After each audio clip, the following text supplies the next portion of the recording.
like many of the areas that we've looked at, this one's rich in opportunity, as Chris and Lucas had really highlighted.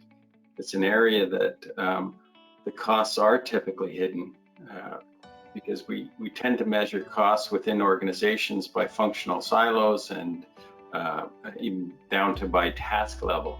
And so you can see the people costs, you can see the task costs, and you can see inbound and outbound costs, but very seldom do we see organizations that really truly understand the cost of the processes within their organization. I can't stress enough how expensive transportation is in these components, right? And it still boggles my mind when I come across a client who wants to implement a returns program, and we're talking about an item that maybe costs $10 retail.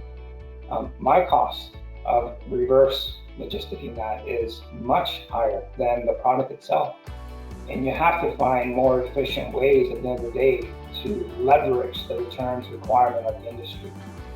So I want to just draw back on the comment there. Shipping's not free, and I think what we're putting on the table, what we're starting to think about is, today we've got 100 T-shirts, 100 shipments get processed, 100 labels go on 100 boxes, and they get sent somewhere, versus 100 T-shirts can all go in the same box and be shipped to one node one time, and that's a X multiple savings right there. So this is what it's about. It's about aggregation. And so how do you get aggregation, right? How do you get, back to your point, Dave, visibility into what's happening?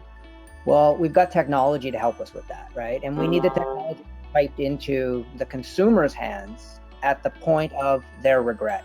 And what we really want to start to do with is locally, we want to aggregate that. We want to aggregate that so we can take some of this negative shipping costs off the table.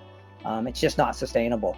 Not sustainable from a cost basis, but we haven't even touched the ESG side of this. And the brand reputation and the brand degradation of what it means should your brand be caught dumping things into the trash.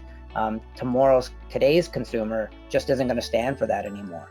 So we have good business reasons why to solve the problem. We've got a lot of things to address, but the customers are more and more telling us we're not going to shop this way.